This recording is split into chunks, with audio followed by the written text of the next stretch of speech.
Mira, hagamos esto, preguntamos en el grupo, Dale, porque hay varios chicos que rinden defensa. dale. Porque yo, por lo menos, yo lo estuve viendo. Preguntamos. Bueno, ¿La cámara para dónde está la apuntando? cámara con donde vos quieras, si querés ponerte apuntando vos. Total, lo principal es El power, si yo para que vean algo y no parezca un robot hablando. Dale, dale. Pero bueno, vamos arrancando. Esta es la clase que nos confundimos con Gelo el lunes, que hoy estamos haciendo ahora, que es la de IP6. Vamos a empezar con Politramo, igual Gelo armó de varias UP, así que si alcanza el tiempo y lo quieren ver también, digamos que tenemos algo armadito de la UP4, 5 y 6. Y nada, es la última clase de repaso antes del partido final, que arranca mañana, que por lo que entiendo ya va. Hoy va a ser una mesa bastante corta por la cantidad de gente que subió, así que primero éxito a todos los que rindan y esperemos que la puedan aprovechar porque nada, son clases que vimos dando los pelos que está bastante tiempo y que nada, están buenas como para pegar un repasito final a estos temas que estaban medio complicados. Tampoco saben muy bien a dónde correr, así que nada, tenemos que las puedan aprovechar. Y entonces, si les queda algún tema, tienen alguna consulta rápida, también vamos a pensar en organizar una porque nos queda un día, 2 días para que se pueda rendir el fin de la semana que viene, así que bueno, si alguno de ustedes, una de esas personas, y lo que les gustaría dejar para respecto a la clase, que sea con ese fármaco que cuento, que no hemos podido organizar nada para abrirlo usando, pero bueno, pero podemos, hay que ir con más ciudad, y si no, que nos haga un curso que está bueno, yo también está siempre pendiente a que nos puedan preguntar y que nos puedan decir. Así que nada, vos, profe, cuando vos quieras, pero y yo acepto allá. Bueno, Así que, bárbaro. De nuevo, gracias a Octa y gracias a los chicos por invitarme a, a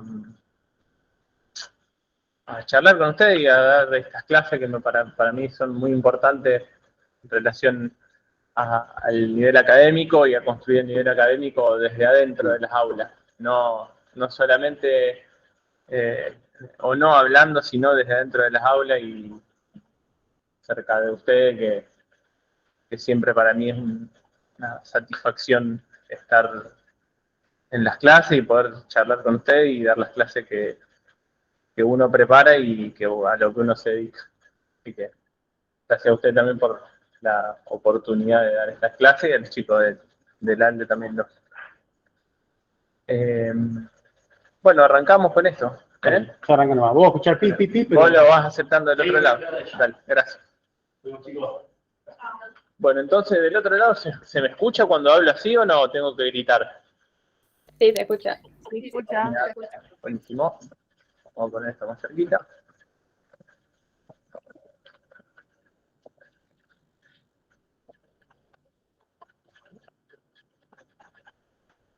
Bueno, entonces tenemos la UP 6, que dice que en horas de la madrugada Graciela y Julio vuelven a Rosario en auto, por la autopista Rosario-Buenos Aires.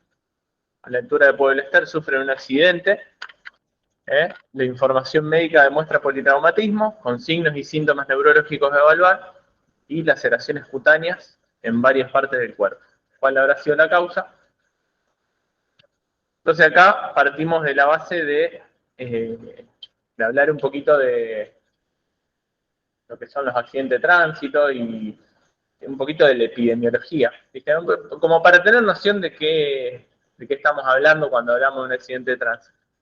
Como algunas cosas importantes, los traumatismos debidos al tránsito son la principal causa de mortalidad en los menores de 29 años.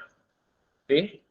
¿Cuántas veces a ustedes, bueno, acá la mayoría tienen menos de 29 o 29 o menos de 29, ¿cuántas veces a ustedes le han preguntado en un control de salud, en un chequeo médico, han charlado de accidentes de tránsito?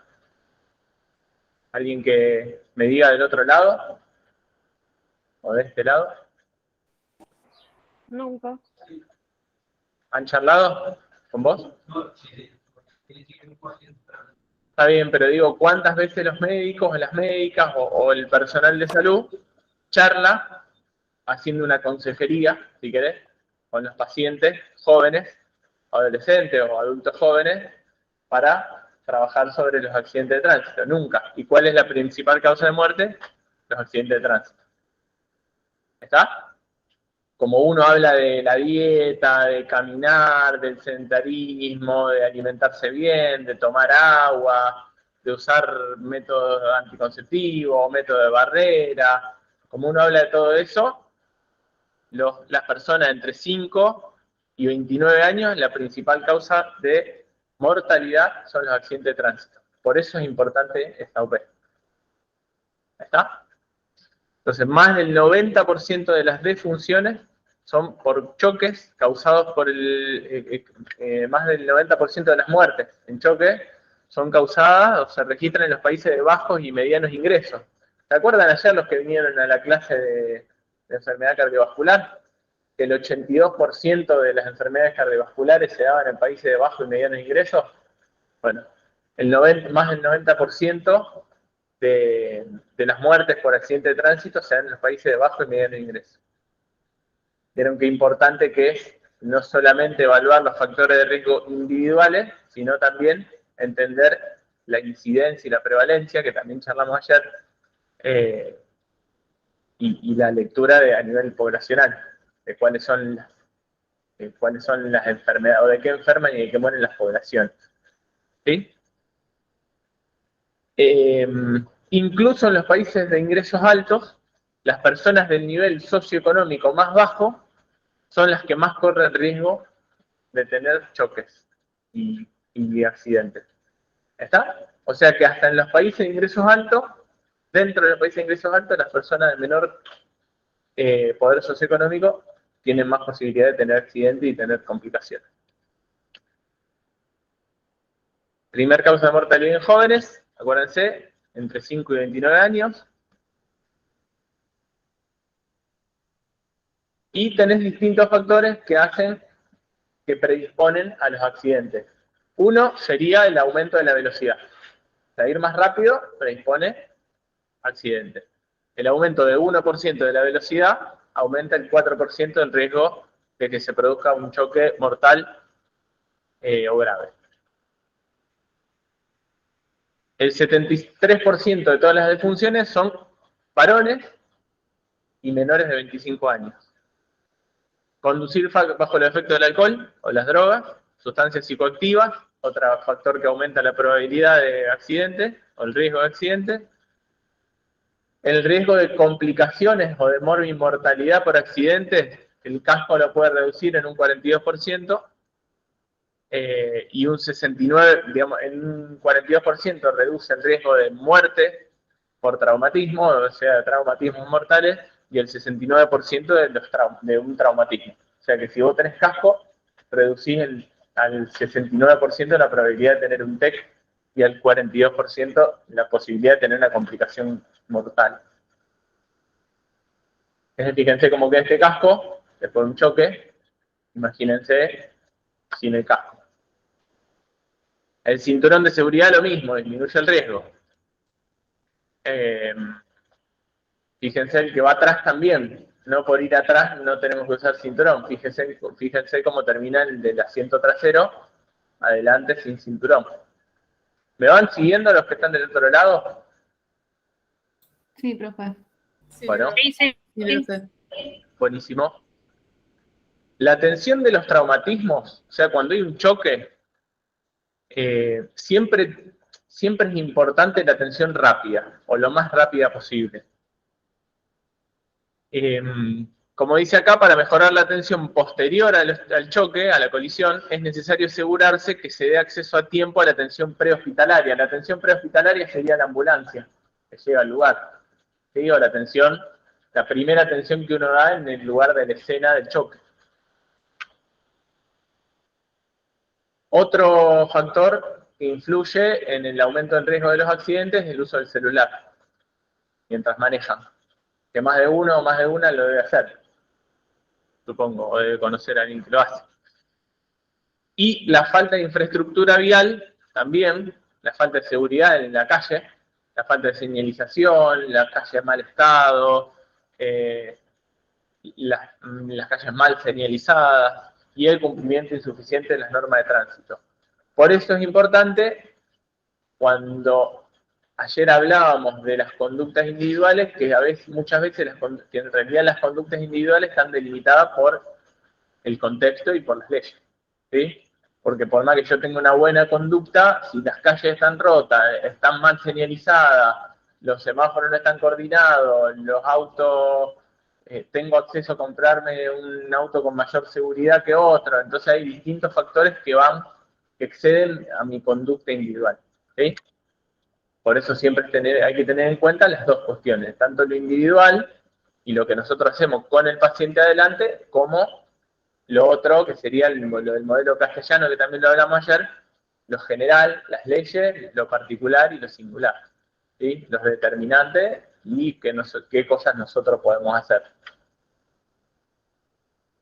Bueno, ¿estamos hasta acá? ¿Sí? Por lo tanto, lo primero sería plantear la epidemiología de los accidentes de tránsito, cuáles son, por qué es tan importante que nosotros como estudiantes, o que ustedes como estudiantes de tercer año, o como futuros médicos y médicas, sepan qué es un accidente y cuándo aumenta el riesgo de tener un accidente y cuándo disminuye el riesgo de tener un accidente o cuándo aumenta el riesgo de las complicaciones, o sea, de la morbimortalidad y cuándo disminuye el riesgo o cuándo disminuye la morbimortalidad. ¿Sí?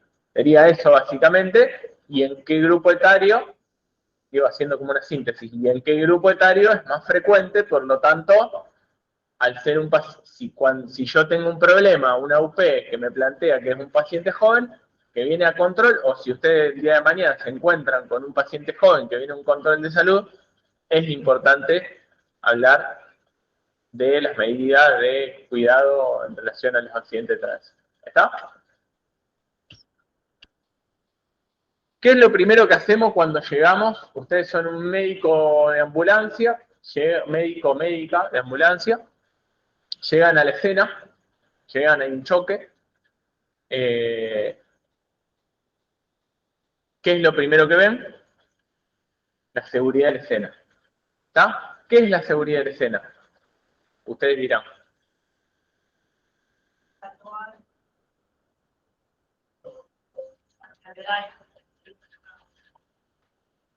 Evaluar la gravedad y las características de qué? Del accidente. Puede ser, no, está bien, hay que hacer eso, no tiene que ver, evaluar la gravedad y las características del accidente, como dice una compañía, no tiene que ver directamente con la seguridad de la escena. ¿Con qué tiene que ver la seguridad de la escena? Con el entorno. Con la señalización, ¿Qué dicen del otro lado, perdón? que hay que poner señalización para que los otros autos cuando venga tenga la señalización para reducir la velocidad. Perfecto. Serían como todas las cosas que se necesitan de hacer para que ese accidente no se transforme después, o sea, ese accidente que sucedió, luego no se transforme en un posterior accidente, digamos. Perfecto, para que no se transforme en otro accidente, para que no haya más problemas. Para el objetivo sería que uno pueda actuar sin convertirse en otra vez. El objetivo sería que uno pueda actuar sin convertirse en otra víctima. Está muy bien eso.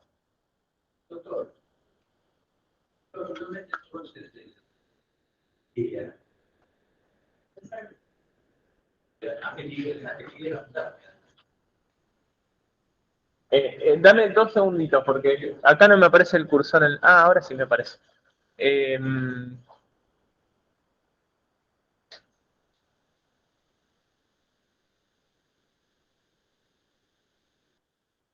Ahí está, disculpa. Sí.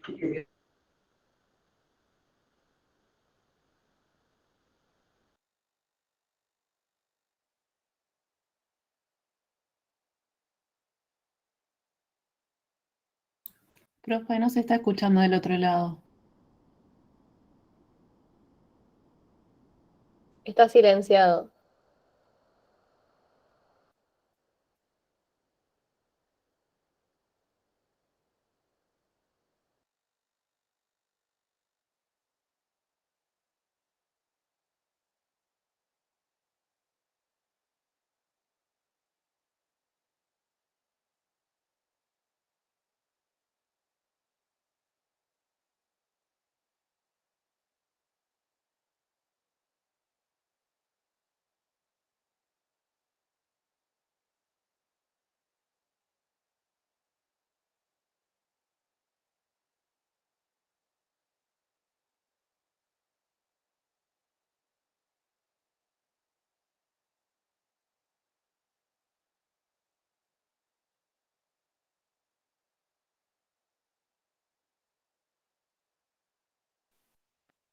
No le funciona el micrófono.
Ahí volvió. Ahí está, buenísimo, bárbaro. Listo. Habíamos tenido un problema técnico, gracias. Gracias, listo. Gracias. Bueno, bárbaro, ahí recuperamos el audio.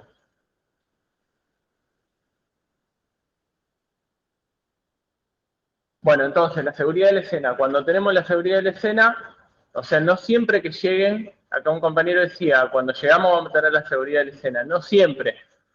De hecho, lo primero que tenemos que hacer es nosotros asegurarnos de que esté asegurada la escena, y si no está asegurada la escena, hacerlo nosotros o llamar a alguien para que nos ayude a hacerlo. ¿Qué sería la seguridad de la escena? Llegar a un lugar y que haya un auto dado vuelta, que haya nafta o combustible tirado en el piso, que haya algún vehículo prendido fuego, que haya alguien con un cuchillo en la mano, con una pistola, que haya muchos autos o tráfico por la calle y que no esté cortado el tránsito. ¿Cómo?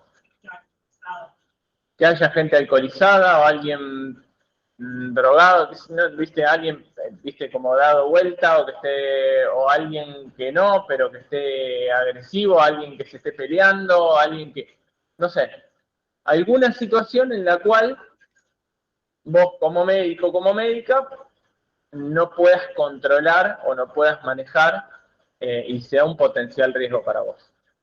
¿Está? Así es la seguridad de la escena. Entonces yo lo primero que tengo que hacer es buscar a alguien que me ayude a armar la seguridad de la escena. Ya sea la policía, los bomberos, otra ambulancia, mi compañero de ambulancia, el chofer, la gente que está ayudando, o que paró para ver el accidente. Esto puede no ser en la ruta, puede ser en la calle nomás, y con una bicicleta contra una moto, una moto contra un peatón o un monopatín. No hace falta que sea en una ruta o en una autopista, ¿sí? O sea, cualquier situación en la cual eso me genere peligro, eso yo lo tengo que asegurar para no convertirme en una víctima más, como bien lo dijeron antes. Lo segundo que voy a ver es lo que sí decía la compañera, es la cinemática del trauma. O sea, ¿cuál fue la característica del traumatismo, del accidente, viendo qué es lo que ustedes observan para ver la cinemática del trauma? ¿Cómo fue ese choque? Pero ¿qué es lo que vos ves para darte cuenta de la cinemática? Porque vos no lo viste al choque, vos no lo estás viendo al choque, pero lo que sí estás viendo, ¿qué es? ¿Cómo quedaron los autos? Exacto, los vehículos.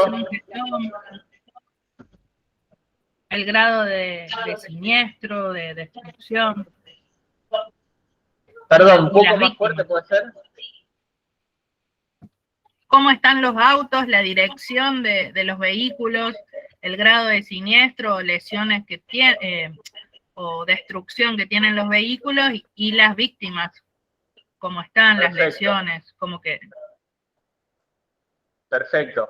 Las lesiones, si hay alguien, por ejemplo, si algún ocupante del vehículo salió despedido, si la moto, si hay una moto, si esa moto, cómo está esa moto, está entera o está muy, digamos, está muy arruinada, muy, no sé, desarmada, tiene las partes por todos lados, o un auto que tenga los vidrios estallados, que tenga los vidrios enteros, o que haya volcado, o que haya chocado, ¿viste?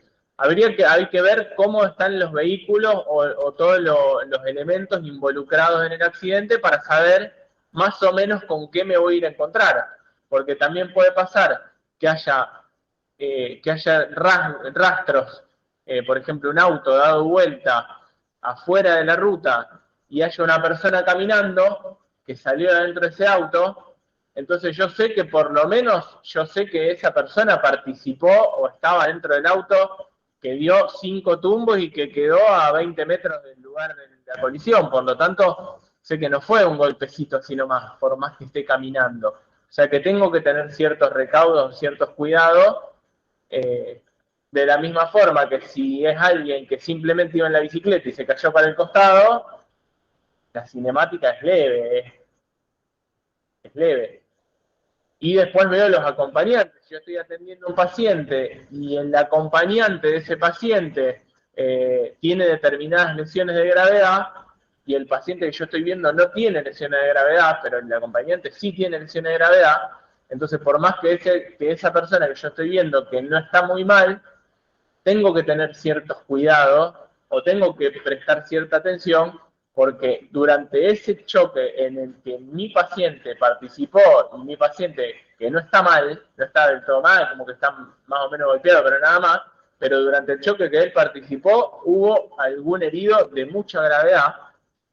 Entonces quiere decir que el traumatismo fue grande para que alguien termine, por más que él esté bien, para que otro dentro del mismo choque termine de la forma que termina. ¿Sí?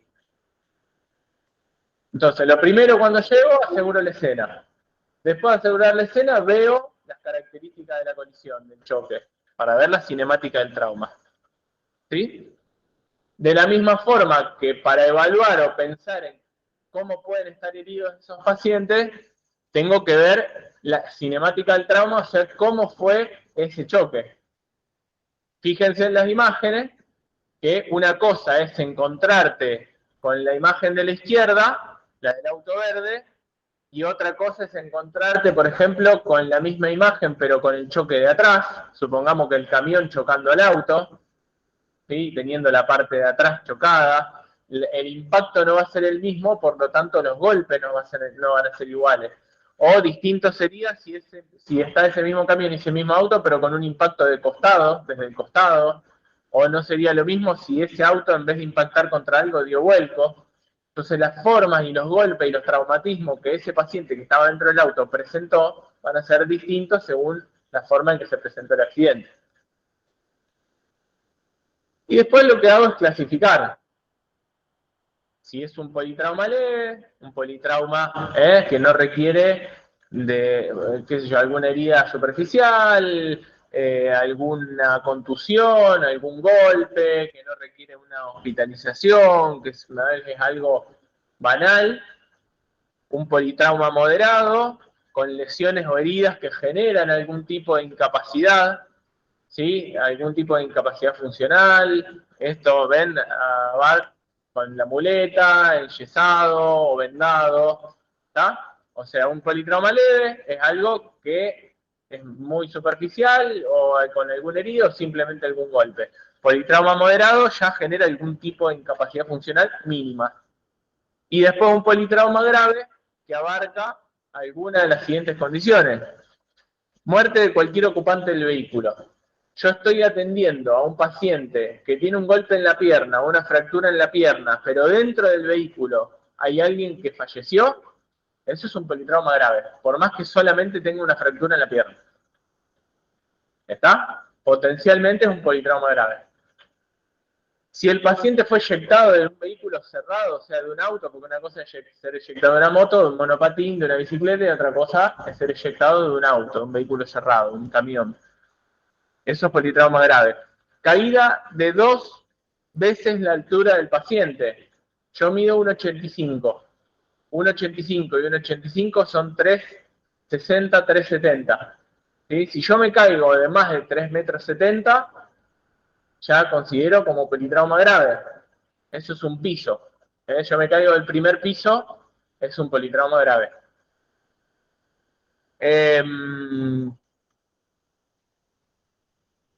Cuando el impacto es a más de 50 km/h, lo consideramos politrauma grave. Cuando hay compromiso hemodinámico, ¿cómo me doy cuenta del compromiso hemodinámico? Con una presión sistólica menor a 90 milímetros de mercurio. Cuando yo tengo bradipnea o taquipnea, cuando tengo un Glasgow menor a 13, que ahora lo vamos a ver la escala de Glasgow. Cuando tengo fractura de 2 o más huesos largos. Cuando tengo una herida penetrante en cabeza, cuello, dorso o ingle, ¿sí? Sería en la parte central, ¿sí? Cabeza, torso, cuello o ingle, ¿sí? Toda la parte central. Si la extracción del vehículo, digamos, si yo tengo que extraer al paciente del vehículo y estoy más de 20 minutos intentando extraer al paciente del vehículo, es porque ese vehículo no está en muy buenas condiciones, evidentemente, como para que yo durante 20 minutos esté tratando de sacarlo. ¿Sí? Es un politrauma grave. O pacientes mayores de 60 años, pacientes embarazadas y pacientes con patología grave preexistente. Todos esos son politrauma grave. Y acá tenemos las distintas cinemáticas, como dijimos antes, los distintos mecanismos. En un choque de frente, por ejemplo, fíjense que yo puedo, sí. Patología grave preexistente podría ser, en realidad es relativo, pero qué sé yo, podría ser, por ejemplo, alguna patología osteomioarticular, alguna patología cardíaca o alguna enfermedad cardiorrespiratoria. Depende, alguna patología que sea grave. Que vos decís, este paciente ya venía grave de antes, o por ejemplo, algún paciente neurológico. Viene un paciente neurológico, que encima de tener determinadas complicaciones neurológicas, encima choca, y con alguna de estas características, choca a gran velocidad, nos cuesta sacarlo del auto, tiene más dos.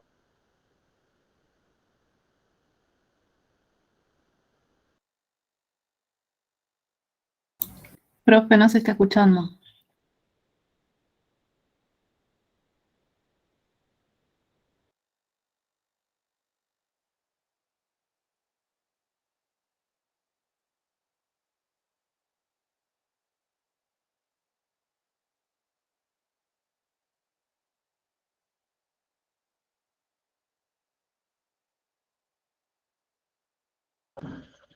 ¿Ahora se escucha? Sí, sí. Gracias, sí, ahí sí. Gracias. ¿Se perdieron alguna parte?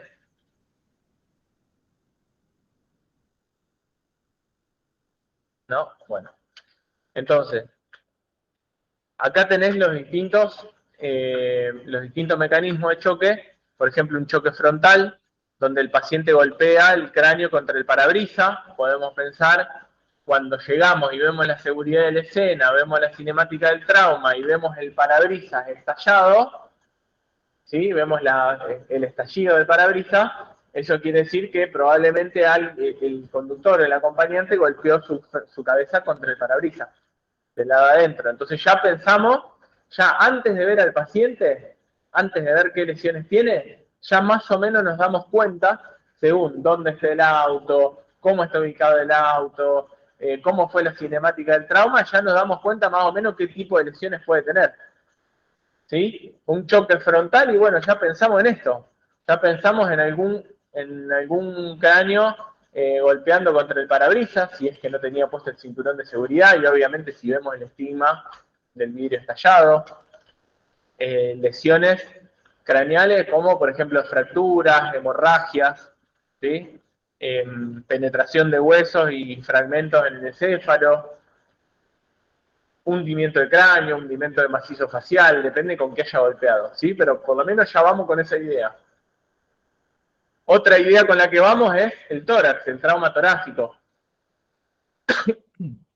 Un tórax que ha golpeado contra el volante o contra el manubrio del auto o contra el manubrio. Vieron que es frecuente o tórax o abdomen, principalmente en los cuatriciclos en verano, que siempre se ve en las noticias, de que alguien iba en el cuatriciclo, choca y se da el manubrio del cuatriciclo o de la moto en el abdomen. Eso genera un trauma abdominal. Entonces, ya de acuerdo al tipo de vehículo que está manejando, cómo fue la colisión, a cuánto venía, contra qué chocó y cómo cayó, ya más o menos nos damos una idea de qué tipo de, o de qué aparatos o de qué órganos pueden estar lesionados. ¿Bien? Entonces, un trauma donde golpeamos el tórax contra el volante, pensamos en esto, ¿ven? Fracturas costales múltiples, generando un bolet costal, fractura de esternón, ¿sí? Generando un tórax inestable. Todas estas fracturas costales generan un tórax inestable, con una respiración alterada, con una taquipnea, una respiración superficial. Después otro, choque frontal, supongamos, tengo el cinturón de seguridad, pero choco de frente o me chocan de atrás de golpe, y el cuello hace el mecanismo del latigazo, donde el cuello va hacia adelante y después hacia atrás. Por eso es siempre importante llevar el apoyacabezas, ¿sí? Porque el apoyacabezas es lo que nos va a poner un límite para atrás y nos va a impedir por lo menos una trayectoria más en el latigazo. Y lo que va a fijar daño es la posición. Ahí lo que va a generar daño es ¿qué?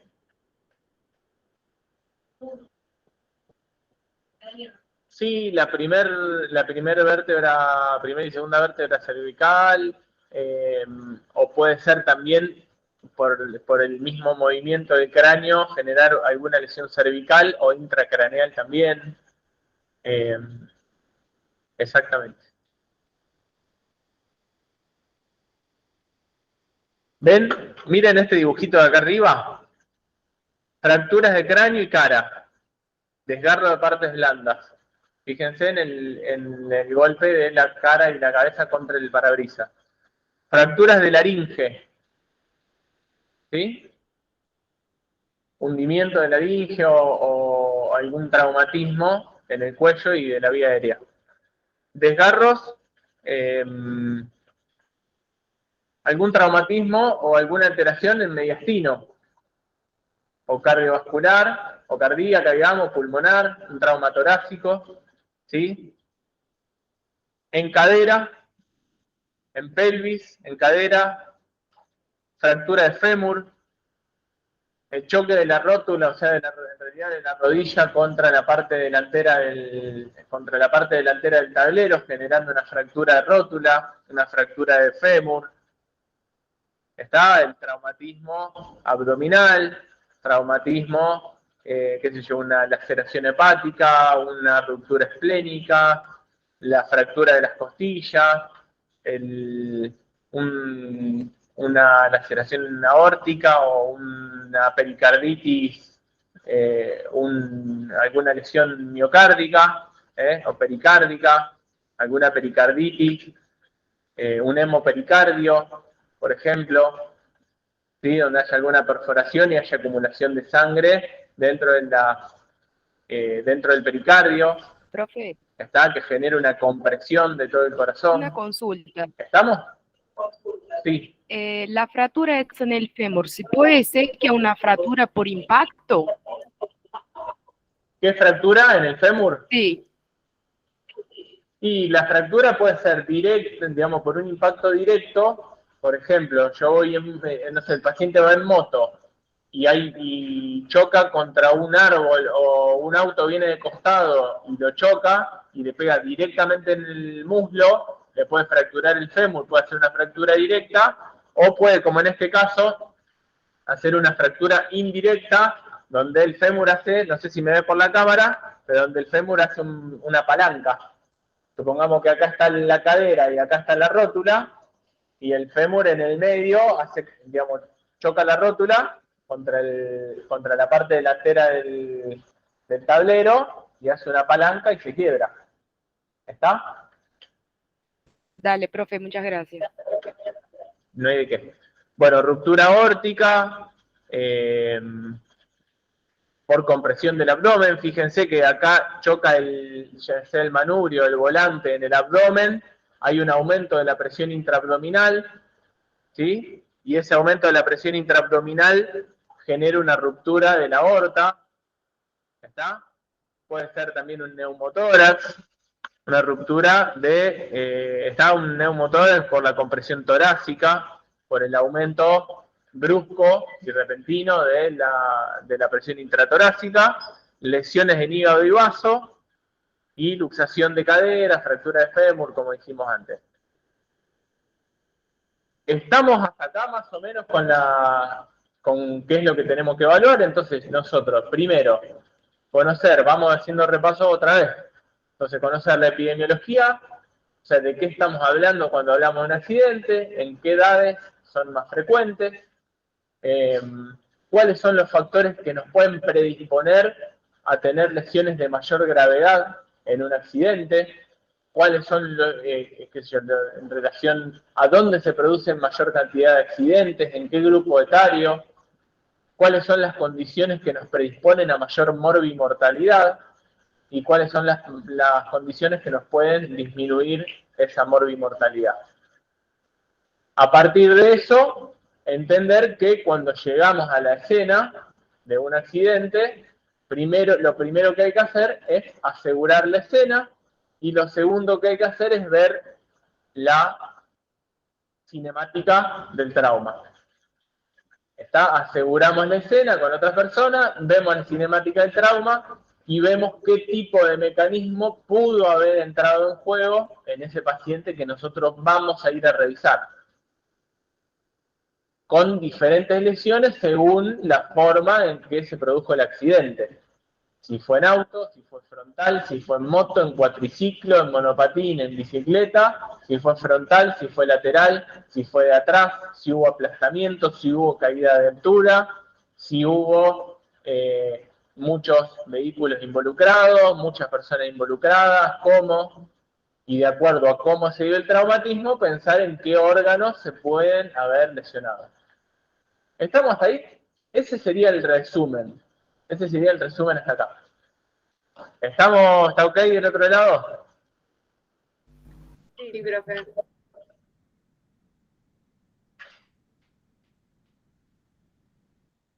Bueno, ¿cuál es el orden en que evalúo las lesiones? Veo a un paciente, entonces finalmente voy a ver al paciente y tengo que seguir un orden para evaluar ese paciente. Primero evalúo las afecciones o los problemas que pueden haber surgido en la vía aérea, ¿sí? ¿Por qué en la vía aérea? Por la respiración. ¿Por qué? Por la obstrucción al flujo aéreo, ¿Podés decirlo un poco más fuerte que no escuché? por las obstrucciones para el flujo aéreo, que no va a respirar. Por las obstrucciones, pero ¿y por qué por las obstrucciones? ¿Qué es lo que puede pasar?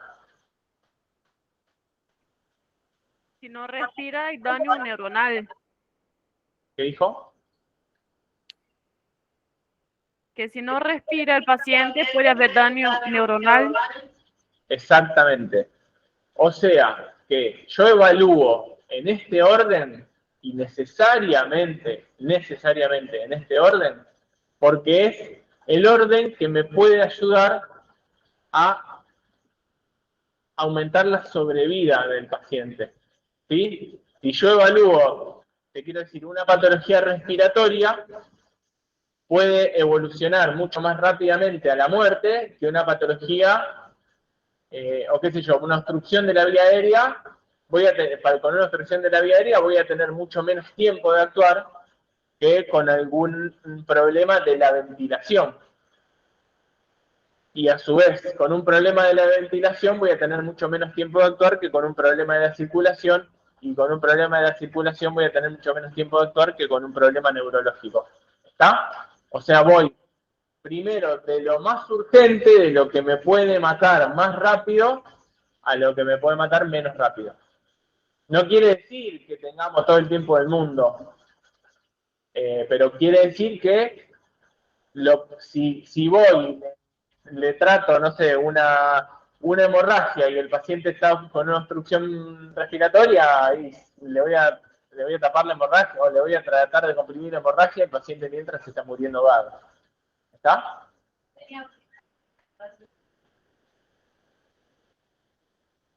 Primero que qué. Acá una compañera tiene primero el control de la hemorragia masiva.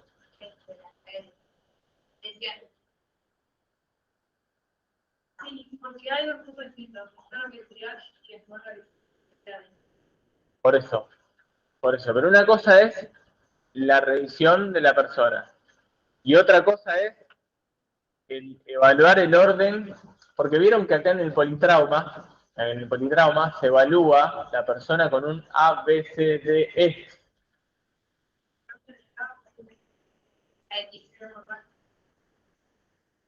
Hemorragia exsangrante. Bueno, el problema es que esas cosas no es que haces una y te tomas un rato y después haces otra. Esas cosas en general las vas abordando.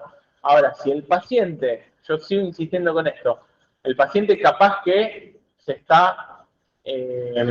capaz que tiene una amputación o que tiene una herida en la cual hay un sangrado profuso. Pero el paciente se está ahogando porque llevaba una dentadura o llevaba un chicle y el paciente se está ahogando, mientras vos le tapes la hemorragia o le controles la hemorragia, ese paciente se va a morir en muy, muy, muy poquito tiempo. ¿Está? Por lo tanto, es todo medio simultáneo, pero es para ver también qué priorizar. Y sabemos que un paciente sin aire, un paciente que se está ahogando con un chicle porque venía manejando y chocó y se ahogó con el chicle o con la dentadura o se tragó un diente o algo, o se broncoaspiró, digo, con algo y está ahogándose, por más que le tape la hemorragia, no va a vivir. ¿Sí? Pero por eso necesariamente hay un orden. Voy a subir un poquito más el volumen, así los escucho al otro lado.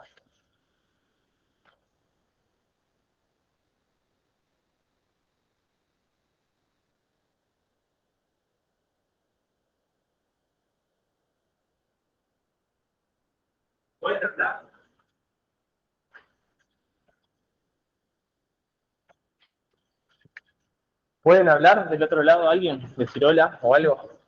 Hola. Hola, Sí, hola. profe. Listo, gracias. Bueno, entonces tenemos la evaluación primaria, tenemos el A. El A es vía aérea. ¿Está? Con que nosotros lleguemos y ese paciente nos esté diciendo lo que le pasó, por más que esté diciendo cualquier cosa y que esté perdido, que esté desorientado, que esté borracho, que esté como sea, ese paciente está hablando y nos explica y nos cuenta o nos dice algo, nosotros sabemos que esa vía aérea no está obstruida. ¿Está? O sea, que nosotros sabemos que ese aire está pasando. Después, cómo es la mecánica ventilatoria, si está agitado, si tiene costillas rotas, si tiene neumotoras, es otra historia. Pero si sabemos, si llegamos y está hablando y nos está diciendo algo, y si es coherente, sabemos que hay buena ventilación y que hay buena perfusión cerebral. Ya si es incoherente, si está diciendo cualquier cosa y todo, sabemos que o hay alguna alteración del sensorio, o no hay buena perfusión cerebral, o puede estar bajo el efecto de alguna sustancia psicoactiva o lo que sea. Pero sabemos que si ese paciente está hablando y nos habla y nos cuenta y tiene una lógica lo que nos cuenta, y está orientado, sabemos que hay buena perfusión y buena oxigenación de las neuronas, por lo menos. Si está inconsciente, tenemos que ver si esa vía aérea está obstruida o no está obstruida. ¿Sí? Pero lo que les quiero decir es que cuando uno llega, nada, vos ves y decís, nada, me golpeé, nada, me quebré, cuidado, estoy sangrando, ayúdame o algo, vos ya sabes que está respirando, que le está pasando aire por la vía aérea y que está consciente y que sabe lo que está haciendo y sabe dónde está. ¿Está? Una respuesta inadecuada, incoherente, lenta o falta de respuesta implica la posibilidad de lesiones vitales. Esto que decís vos, está inconsciente, no responde, responde cualquier cosa, algún daño puede estar habiendo. En la B tenemos la mecánica respiratoria, ¿sí? La respiración. Si es un paciente, acá tenemos que ver si es un paciente, sí, del otro lado, sí. Una consulta, en la A que tiene que estabilizar con el collar cervical. No, la A, esto es un ABCD.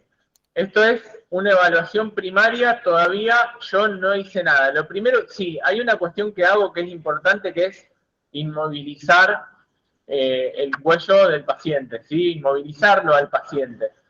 Pero lo primero que yo hago es ver si está respirando o no está respirando. ¿Está? En realidad es una cosa que, como dijimos, no es que hago una cosa y me tomo un rato y después hago otra. No es que me siento y charlo con el paciente para ver cómo está y después lo acuesto y le inmovilizo el cuello o el cráneo. ¿Sí? Lo voy haciendo todo medio en simultáneo. ¿Cómo? Es como que se hace todo al mismo tiempo. Es todo medio en simultáneo, pero sí, por lo que dijimos antes, porque que no esté ventilando o que no esté pasando el aire o que tenga alguna obstrucción, por más que yo le inmovilice el cuello, el paciente ese se está muriendo porque está broncoaspirado con algo. ¿Me explico? Sí. Por lo tanto, hago medio todo al mismo tiempo, teniendo en cuenta la prioridad del A. Primero, después del B, que sería la respiración, que ahí yo veo si el paciente tiene una herida en tórax, si el paciente tiene una herida penetrante, si tiene una herida de arma de fuego, de arma blanca, si cuando chocó tuvo un traumatismo de tórax abierto, tuvo algún trauma penetrante con algo durante el accidente. Veo cómo respira, veo cómo está respirando ese paciente, si respira superficial, si respira bien, si está taquipnéico. Lo escucho sus pulmones, a ver si el aire está entrando en sus pulmones o no está entrando. Si está entrando en uno y en el otro no. Si en el otro no está entrando, quiere decir que puede tener un neumotórax, un hemotórax, puede tener alguna otra cosa que nos esté impidiendo el paso de aire dentro de un pulmón. ¿Está? O si tiene una mecánica respiratoria, una respiración paradojal, puede haber pasado que se haya chocado contra el volante y se haya fracturado varias costillas, por lo tanto que no esté con buena mecánica ventilatoria.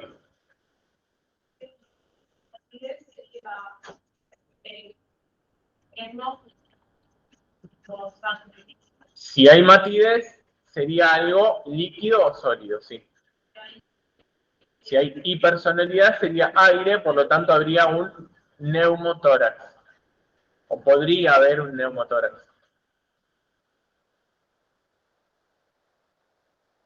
Como sé, lo que vamos a evaluar es el pulso,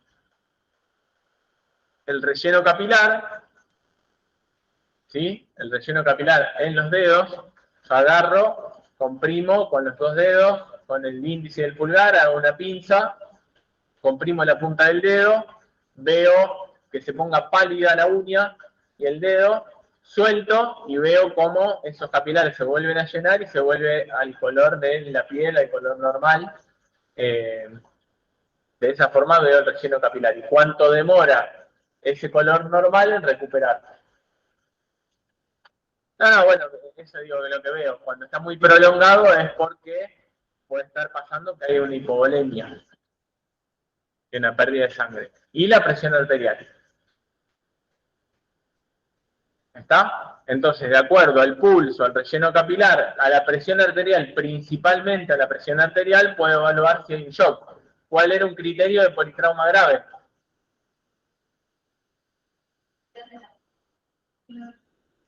por debajo. Tensión arterial por debajo de 90, sistólica. Exacto, de la presión arterial, exacto, de la presión arterial sistólica. ¿Sí? Recuerden, los que están del otro lado también, la presión arterial normal no es una presión, no es 120-60, es un rango. ¿Está? Un rango.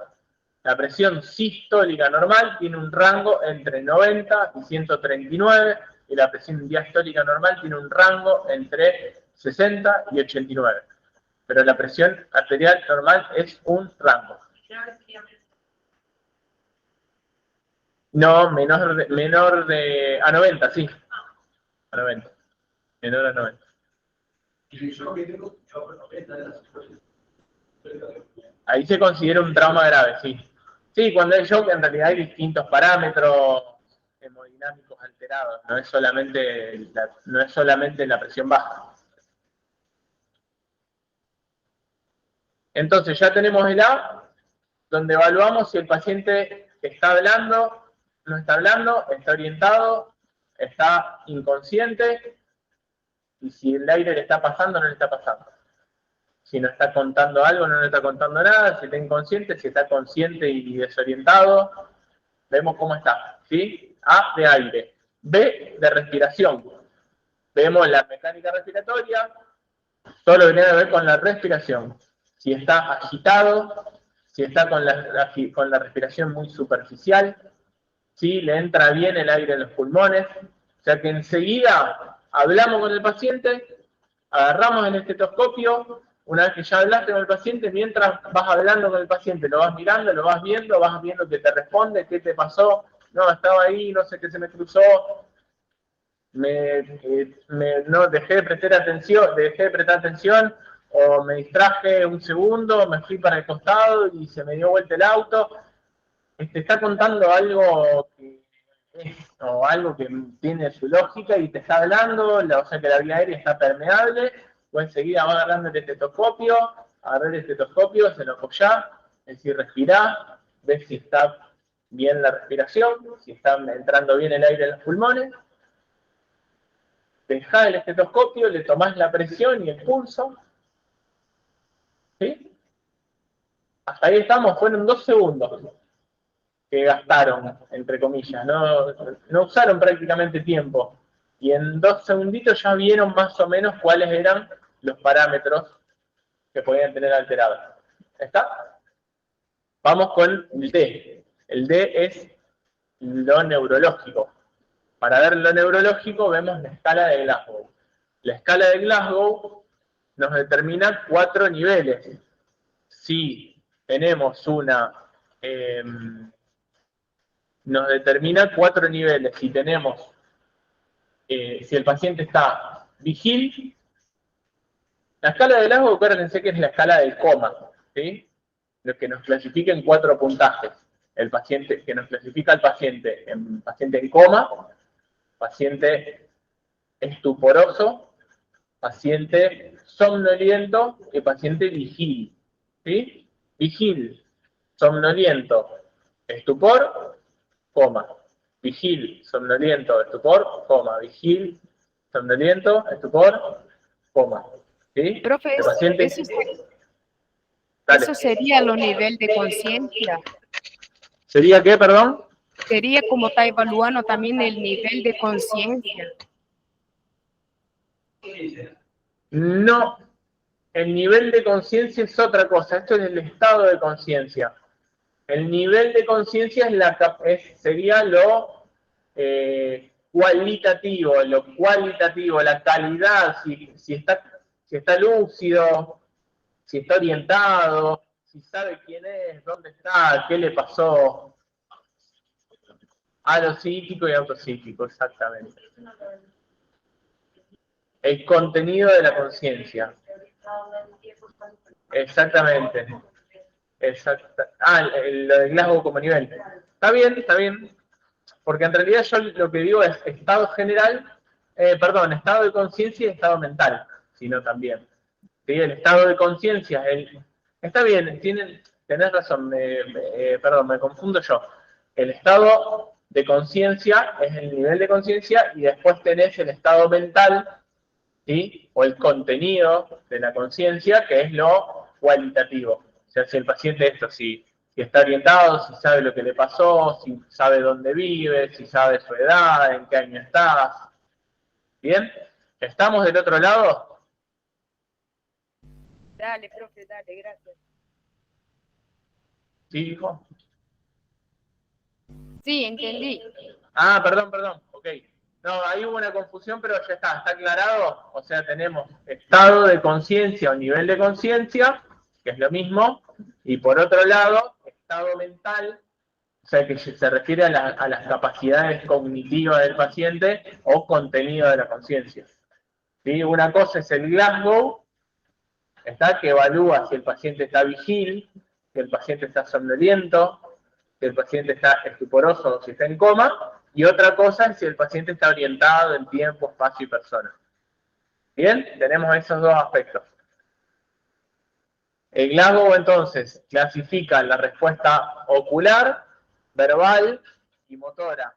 Si me están viendo del otro lado, mírenme y presten atención. Ocular, verbal, motora. De arriba para abajo son 4, 5 y 6 puntos.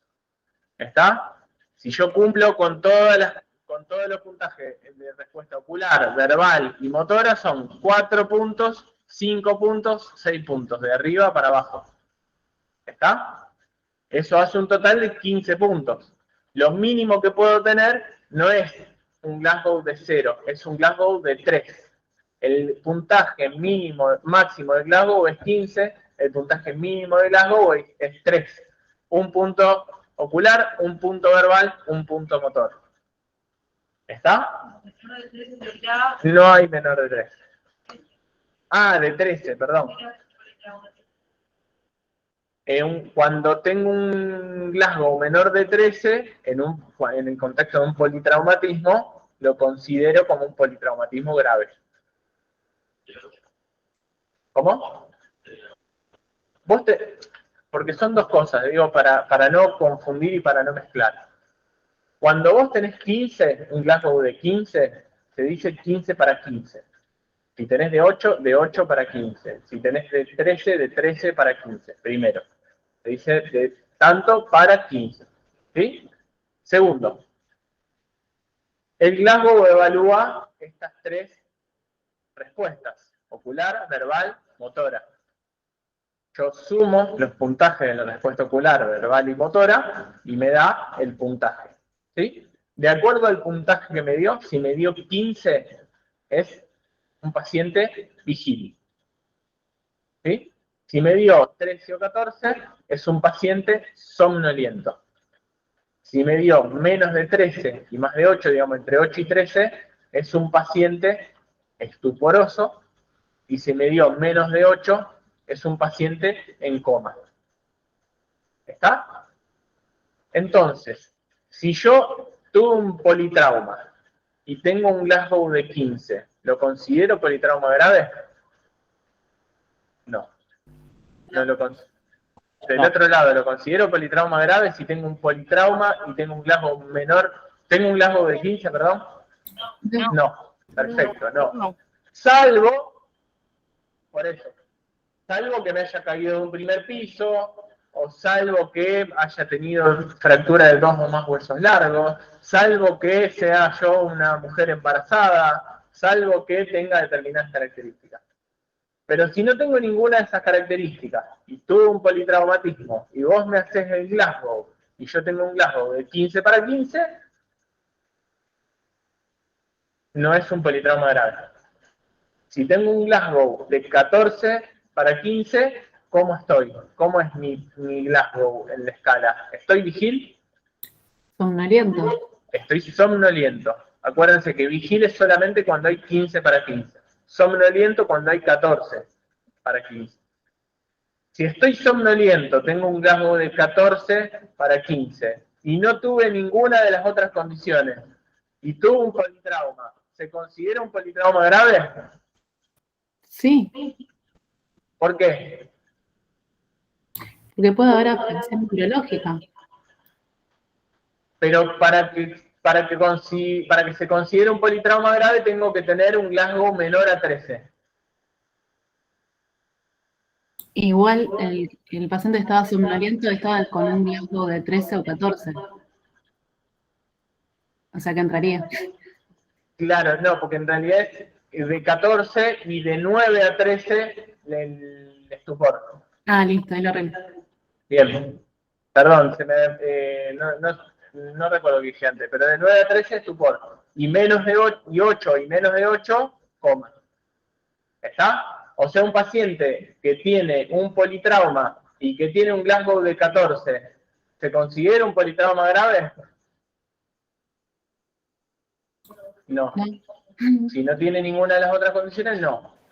Un paciente que tuvo un politrauma... Era menos de 13, ¿no? ¿Cómo, perdón? Para Sí, politrauma grave era menor a 13. Menor a 13, exacto. Entonces, tuve un politrauma, no tengo ninguna de las otras condiciones, no tengo ninguna patología de base grave, no me caí en un primer piso, no salí despedido de mi vehículo, no, nada de eso, no me fracturé 2 o más huesos largos y tengo un Glasgow de 13 o de menos de 13, ¿considero un politrauma grave? Sí. Sí, bien, sí. ¿Está? Entonces, una cosa es la escala de Glasgow, donde yo la clasifico y digo, este paciente tiene 15 para 15, 14 para 15, 10 para 15, 8 para 15. Este paciente está vigil, está somnoliento, está en estupor o está en coma. Una cosa es eso. Y otra cosa es qué hago yo con esa escala. Entonces, cuando yo uso esa escala para decir, bueno, a ver, este paciente se cayó en un primer piso, o no se cayó en un primer piso, pero tiene un Glasgow de 13 y lo considero un politrauma grave. ¿Está? ¿Se entiende la diferencia? Digo, para no mezclar todo. Sí, profe. ¿Está claro? ¿Sí? Bien. No importa. Esto ahora no importa, en todas las guardias tienen un papelito pegado con lo que tienen que evaluar. Igualmente ustedes se dan cuenta, un paciente que está inconsciente es un paciente que está con un Glasgow menor de 8. 8 menor de 8. ¿Sí? No hay forma que el paciente inconsciente, no hay forma que tenga más de 8. ¿Sí?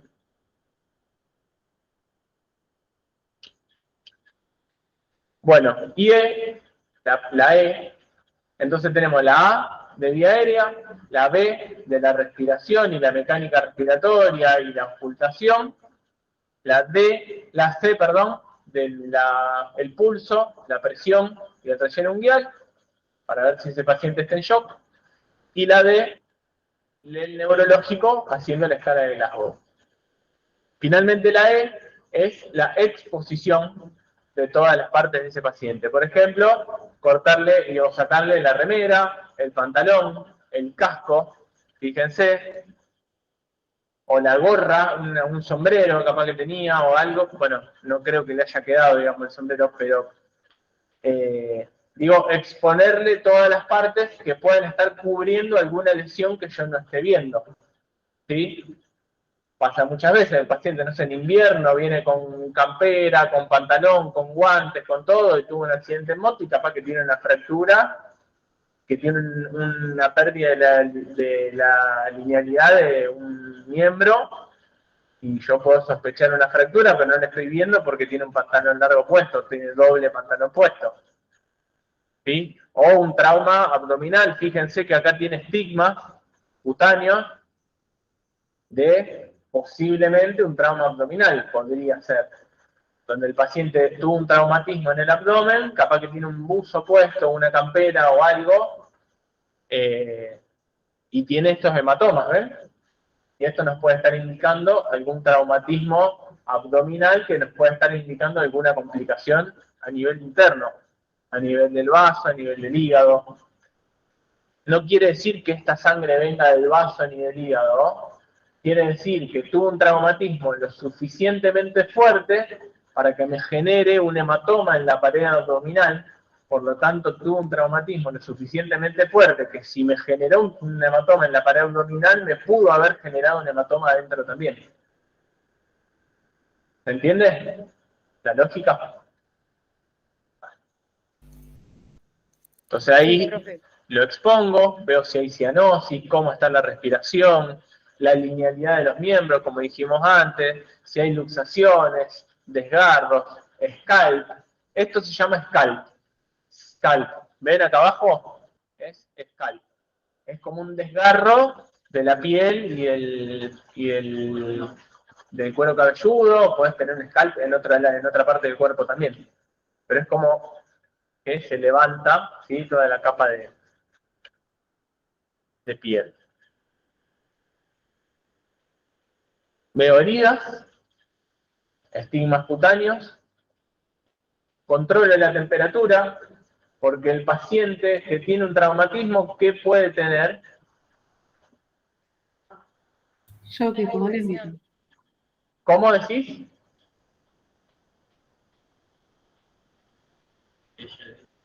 ¿Dijiste un shock hipovolémico? Sí, un shock hipovolémico por la Perfecto. interna. Un shock Tiene una hipoperfusión. un shock hipovolémico. Puede ser un paciente que tenga un shock hipovolémico, que tenga una redistribución de flujo y que esté cursando con hipotermia también. ¿Está? Siempre es muy importante controlar la temperatura. Pero no controlar la temperatura y dejarlo descubierto, porque hay que tener cuidado y hay que hacerlo en un ambiente que sea agradable para el paciente, porque ustedes piensen que le están sacando, que es un paciente que ya tiene un problema para regular toda su circulación, que puede estar entrando en shock, puede tener un shock hipovolémico, y encima ustedes lo dejan desnudo.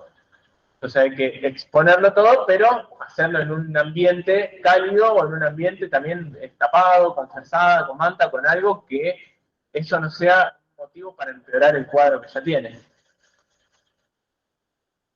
Exponerlo también para ver sangrados, para ver lesiones, para ver hematomas. Bueno, ¿estamos hasta acá?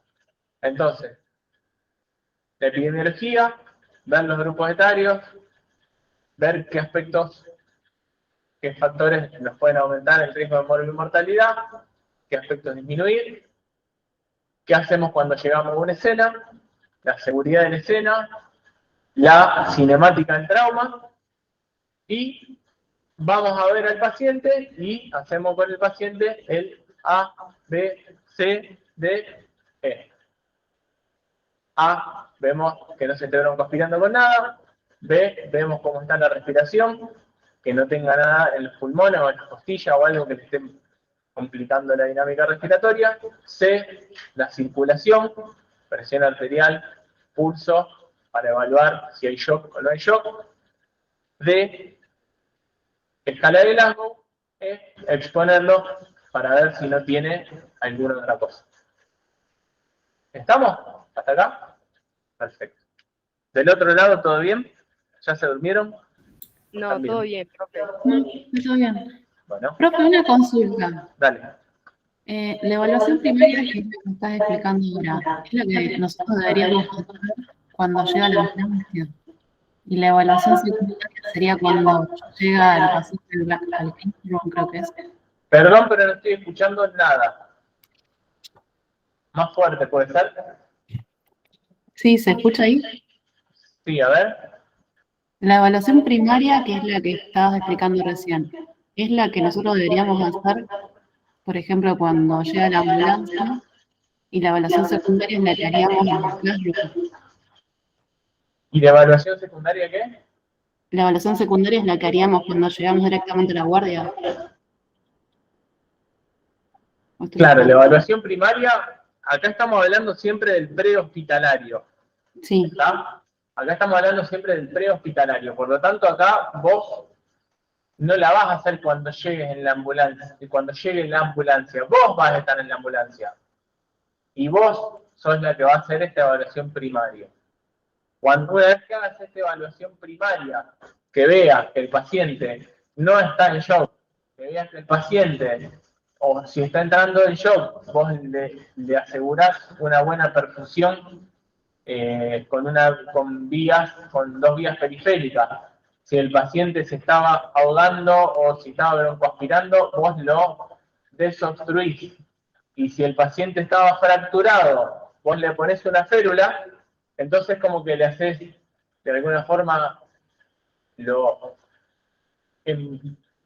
queda muy feo decirlo, pero vamos a ponerlo como armás el envoltorio, digamos, el paquete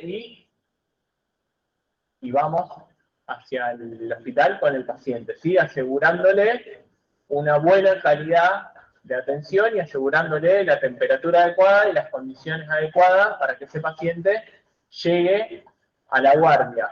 Ya cuando vos lo lleves a la guardia, lo vas a llevar con la férula puesta, con las vías puestas, asegurando que no se te esté muriendo en el camino. Asegurando que si se broncoaspiró, lo desobstruiste, si estaba entrando en shock o si está entrando en shock, le colocaste las vías, en realidad se las colocas igual para asegurarle por cualquier inconveniente que pueda surgir en el camino. O si hace falta intubar, o si hace falta ventilar, o si el paciente está inconsciente, o está vomitando, o tiene una convulsión, digamos, lo que sea. Vos haces una atención primaria donde te asegurás que llegue en condiciones, en las mejores condiciones posibles al hospital. Y después en el hospital haces el resto. Bueno, el que lo atiende en el hospital hará el resto. Pero vos, si el paciente tiene una fractura, no lo vas a llevar con la pierna así.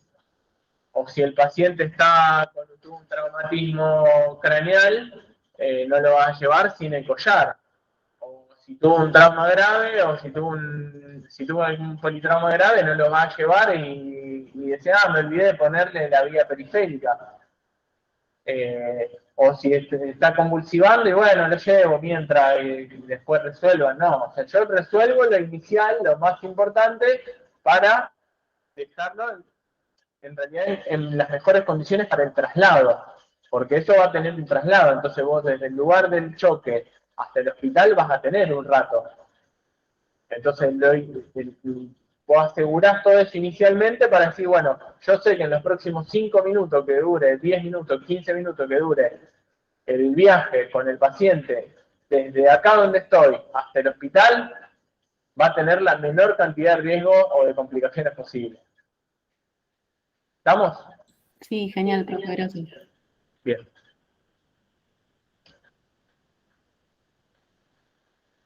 Anamnesis.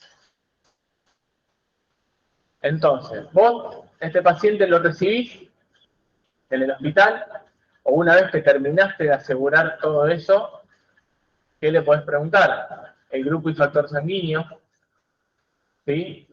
Para ver si hace falta alguna transfusión.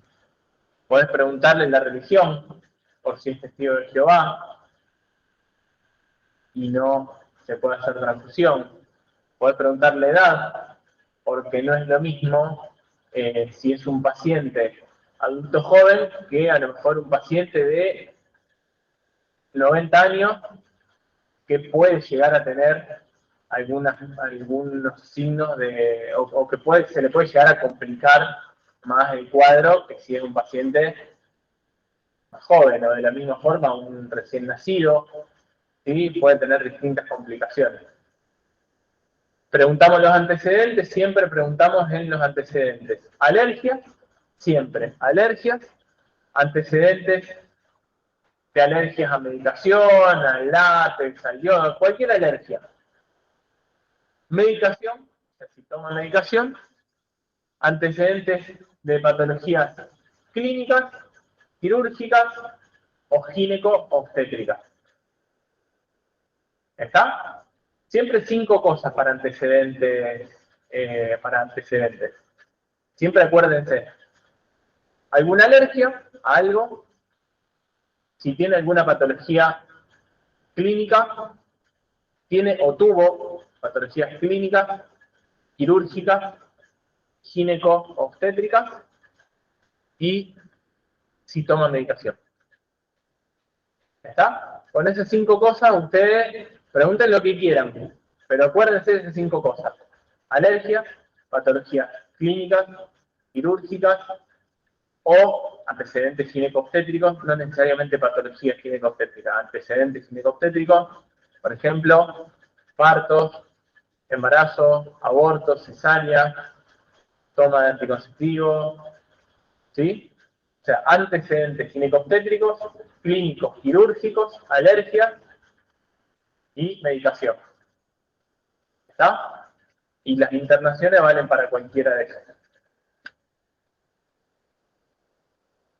Entonces ahora sí lo vamos a revisar, y ahí sí vamos aparato por aparato. Ahí vamos con el cardiovascular, ya estamos más tranquilos, ya sabemos que no está en shock, o ya sabemos que no se está broncoaspirando, ya sabemos que tiene una mecánica ventilatoria. Haciendo un examen físico, cardiovascular, de respiratorio, de abdomen, de los miembros. ¿Qué evalúan, por ejemplo, en un miembro si hubo una fractura? Los pulsos Pulsos distales. distales. Los pulsos Bien. periféricos. Perfecto, pulsos periféricos, pulsos distales. ¿Qué más? La sensibilidad. Sensibilidad, perfecto. ¿Qué más? Si hay pérdida de la función. ¿Cómo? Si perdió la movilidad del órgano. Perfecto, la impotencia funcional, fracturas expuestas, dice acá un compañero. Muy bien. ¿Qué más? La temperatura. Temperatura, color.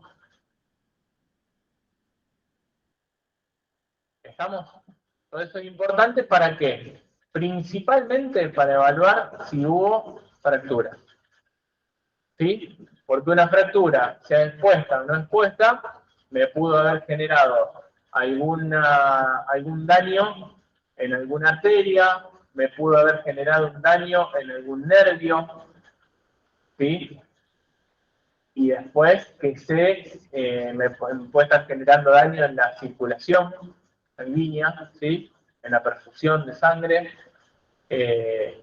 Y si esa fractura está ahí y yo no hago nada, y no la inmovilizo, esa fractura se puede seguir moviendo, se puede seguir desplazando y el daño que no estaba hecho se termina de hacer.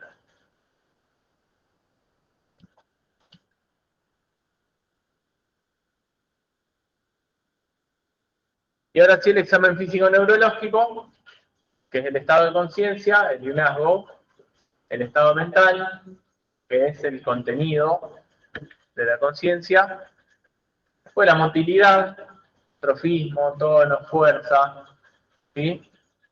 La sensibilidad, la coordinación, los reflejos, los pares craneales, y después tenemos la praxia, el lenguaje y la gnosis. Como laboratorio, Profe, ¿qué ¿puedes le volver? pedirían? ¿Cómo? ¿Puedes volver para que pueda sacar una foto? Dale, Ahí estamos, muchas gracias. de nada. ¿Qué le pedirían a este paciente?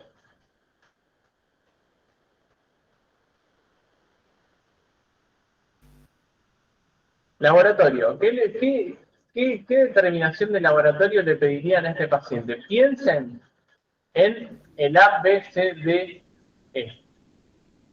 Piensen qué problema puede tener, a nivel de qué. Si hay sangrado, por ejemplo, puede haber un sangrado, ¿qué le pedí? Hemograma, La perfecto. fórmula del programa Bien. Ahí del otro lado, ¿para qué le pedirías el hemograma?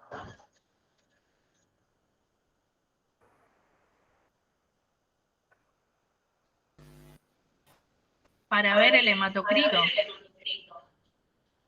Bien, el hemograma, el hematocrito. ¿Y qué verías en el hematocrito? ¿Qué podrías ver en el hematocrito? Una disminución. Una disminución. Porque si la persona está teniendo una hemorragia, Bien, puede haber una anemia. ¿Sí? ¿Qué otra cosa buscaríamos del hemograma? una gasometría y un guionograma. Bien, pero del hemograma, ¿qué buscarías?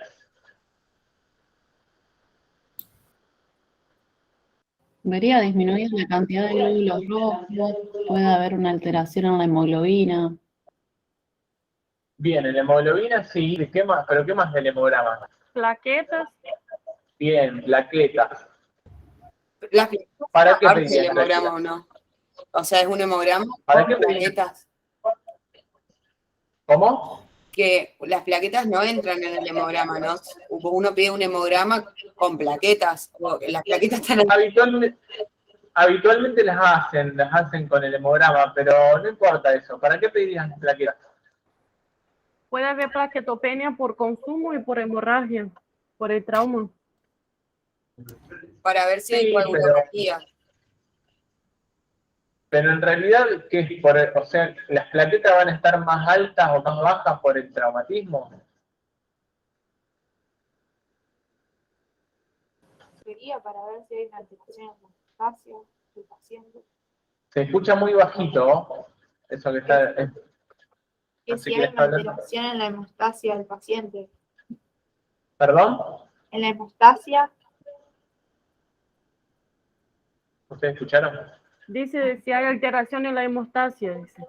Bien, de la hemostasia, pero ¿para qué le pedirías las plaquetas?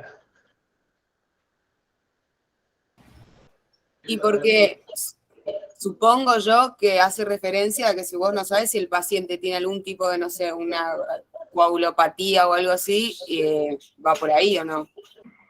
Para También, verificar el estado, si va a estar como la homeostasia va a funcionar bien. sí, va más por ahí en relación a la capacidad que pueda tener el paciente. Por ejemplo, una coagulopatía es una patología o alguna patología de la coagulación puede ser un factor agravante de un politrauma. ¿Se acuerdan cuando dijimos alguna patología grave? Bueno, alguna patología de la coagulación, alguna enfermedad de la coagulación puede ser un factor agravante y considerarse un politrauma grave. Bien, y tanto lo de las plaquetas como los tiempos de coagulación son importantes para ver la capacidad que pueda tener el paciente para afrontar ese sangrado que puede estar teniendo. ¿Está? No es que les va a modificar, no es que eso se les va a modificar por el traumatismo. ¿Ok? ¿Qué otra cosa del hemograma?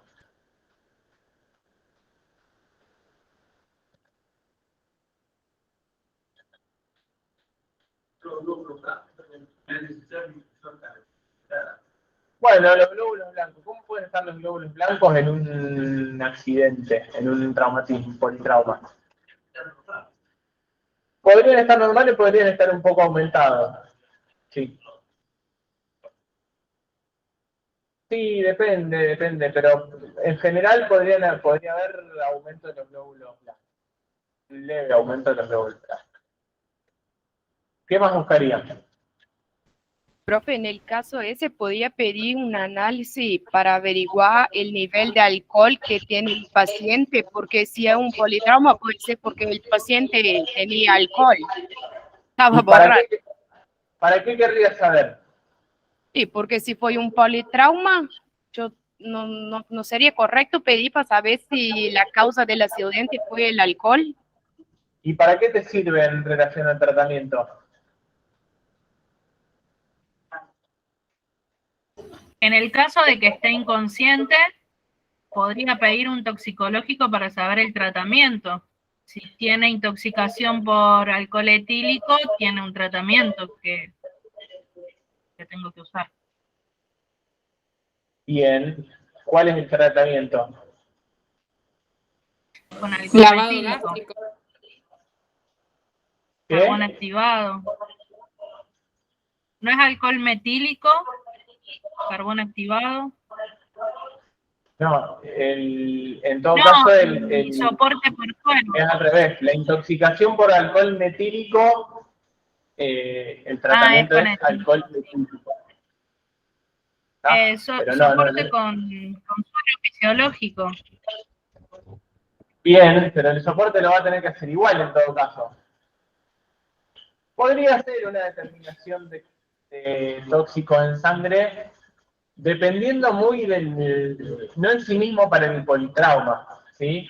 Ustedes ahí ya se están enfocando en una intoxicación o en un paciente inconsciente con alguna sospecha de intoxicación por alguna droga o por alguna sustancia psicoactiva, por alcohol. Ustedes se están enfocando ahí. Yo pregunto para un politrauma. La glicemia, profe. ¿Puedo pedir, Sí. ¿puedo pedir grupo y factor para empezar? Y Bien, enfermedades de transmisión sexual para cuidar a los médicos, enfermeros. ¿Podés decirlo un poquito más fuerte que no se escucha? Si en el caso de que no tenga documentación y esté inconsciente, podría empezar pidiendo grupo y factor, y no sé si tal vez enfermedades de transmisión sexual como VIH para proteger al equipo de salud ante una cirugía o cualquier cosa que haga. Aunque tenga VIH o aunque tenga hepatitis o aunque tenga cualquier ITS, te va a tener que proteger igual. No te va a cambiar el tratamiento. Una glicemia, profe. Glicemia, ¿por qué? Y porque ese paciente puede ser que haya tenido una descompensación diabética en el accidente, digamos, y uno no sabe que es diabético. Sí, más que en el accidente, puede ser que por una descompensación de su diabetes puede haber tenido el accidente también. Claro, eso. Bien. Puede ser entonces una glicemia, una orina, antes de la orina, ahí vamos con la orina, pero antes de la orina, entonces tenemos hematocrito y hemograma, para ver si hay anemia, para ver si hay una pérdida activa de sangre. Podemos tener los glóbulos blancos un poquito aumentados. Podemos Una tener creatinemia glicemia, también para ver la función renal. una función renal, creatinina y urea, bien, también. Podemos tener, ¿qué más dijimos? Las plaquetas, TP y KPTT, que son los tiempos de población. Y enzimas hepáticas, ¿en qué casos pedirías? Bien. En un traumatismo abdominal podríamos pedir la función hepática. ¿Está? Porque ese traumatismo abdominal nos puede alterar, por ejemplo, si un traumatismo, alguna laceración hepática o algún daño hepático, eso nos puede alterar alguna enzima hepática. ¿Está? La función renal y después una orina. ¿Para qué pedirías una orina? Bien, perfecto. Entonces la orina la pedirías para ver si no hay hematuria. En el caso de un traumatismo, ¿qué? ¿Un traumatismo craneal puede tener hematuria? ¿Y en qué traumatismo lo pensarías? Pélvico. Pélvico. Bien, vías urinarias y qué otro traumatismo. Renal. ¿Cómo? Renal y pélvico. Sí, renal no sería lumbar, un trauma lumbar. ¿Está? Un trauma en la región lumbar, un trauma en la región abdominal baja, o un trauma abdominal también, porque no, en general, digamos. ¿Está? No así por un trauma torácico, no así por un trauma craneal, pero sí sospechar. Lo que yo quiero hacer, lo que yo quiero lograr con esto es que ustedes puedan pensar qué es lo que yo pido y para qué. Que no es que pedimos porque pedimos para algo. ¿Está? Para buscar una orina completa, no pedimos para ver toda la orina. Pedimos en todo caso para ver una hematuria, para una microhematuria, una hematuria microscópica. ¿Está? O para constatar o corroborar una hematuria macroscópica, pedimos un hemograma para ver si hay pérdida de sangre o no, hemograma con hematocrito. ¿Me explico? Pedimos todo con algún sentido. La creatina fosfoquinasa para saber si tuvo un infarto de miocardio. ¿La CPK para qué dijiste? Sí, la CPK para ver si tuvo un infarto. Para ver si fue un infarto, por eso, en realidad, Podría ser, va a ser inespecífica la CPK para un infarto. Te va a dar, digamos, te va a dar alterada, pero también te puede dar alterada por el propio traumatismo, por el propio politrauma, ¿sí? O a lo mejor por el propio trauma abdominal o torácico. No va a ser específica, capaz que tuvo un trauma abdominal y un trauma torácico, perdón, y aumentó la CPK y con eso solo no te vas a dar cuenta si tuvo un infarto o no tuvo un infarto. ¿Y con la lactato deshidrogenasa tampoco? ¿Hola? ¿Lactato deshidrogenasa también sería inespecífica? Lo mismo, estaría aumentado por el mismo traumatismo. Acá lo fundamental para el laboratorio sería evaluar las cosas que más pueden llevar a la muerte o que más rápidamente pueden llevar a la muerte al paciente. Hipoperfusión y acidosis. El paciente está en shock, está hipoperfundido. Si el paciente está hipoperfundido, porque está cursando un shock, ¿no? El paciente tiene hipoperfusión, por lo tanto, ¿qué activa como mecanismo compensatorio de esa hipoperfusión? ¿Qué activa? La frecuencia cardíaca, pero ¿qué mecanismo metabólico? Acidosis. La acidosis no se activa una acidosis. El sistema anaerobio. Exactamente, la respiración anaerobia. O sea, se activan los mecanismos anaeróbicos celulares para compensar esa hipoperfusión. Al activarse los mecanismos anaeróbicos, se produce un aumento de una disminución del pH y un aumento del ácido láctico. ¿Está? Del ácido láctico. Entonces, la célula está poco perfundida porque hay un shock o porque hay una hipovolemia. La célula está poco perfundida. La célula dice, ¿cómo sobrevivo? Y con los mecanismos anaeróbicos. Activa los mecanismos anaeróbicos, aumenta el ácido láctico, disminuye el pH y hay acidosis. ¿Está? O sea que ese es uno de los primeros mecanismos que yo tengo que evaluar en un laboratorio.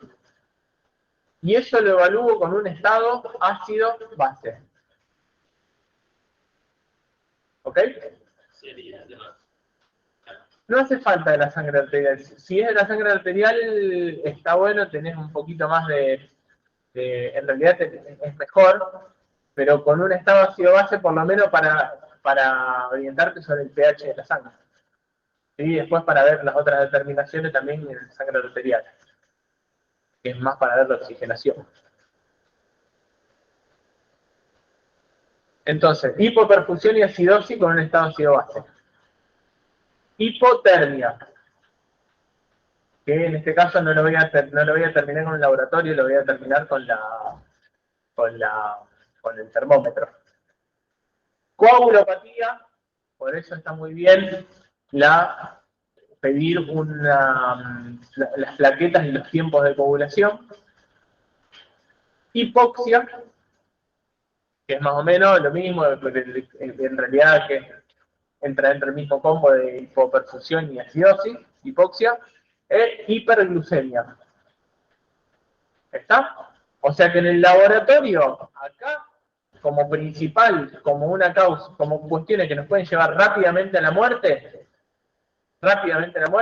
tenemos que pedir una glicemia, un estado ácido-base y tiempo de coagulación. Esas son las tres cosas principales en este caso. Y después, como bien dijimos, hemograma, glicemia, como dijimos recién, estado ácido-base y tiempos. Pero acuérdense de estas cuatro cosas: hemograma, glicemia, estado ácido-base y tiempo de coagulación. ¿Sí? ¿Cómo el diagnóstico? Con radiografía. En realidad, dependiendo del traumatismo, ¿no? Esto en el caso de haya tenido, por ejemplo, un trauma torácico, bueno, inicialmente puedo hacer una radiografía donde se ve un neumotórax. Ven acá la flechita marcando el neumotórax. Todo esto negro, que sería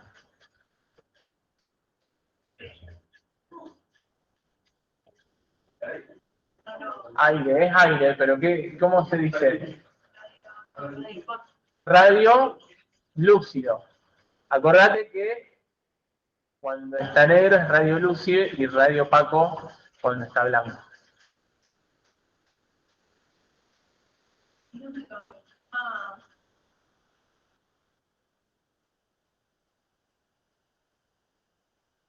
¿Qué duda tenés? ¿Quieren alguna método? ¿Cómo? ¿Qué método? El aire. ¿Puedes decir anecoico, hiperecoico? Sí, sí, es verdad. Vamos. ¿Está? ¿Alguna duda? Bueno, entonces... Profe,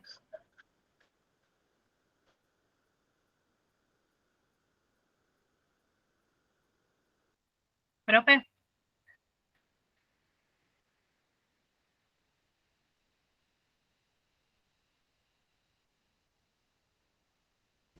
Profe, no se Profe, no se escucha.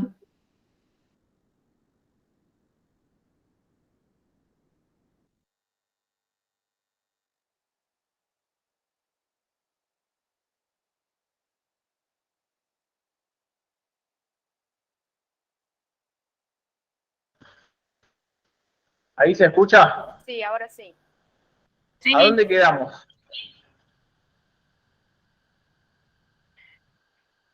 ¿podría volver a la diapo de examen neurológico? Un toque. Perdón, ¿si puedo volver a qué? A la diapositiva de examen neurológico. Un segundito. Sí, dale.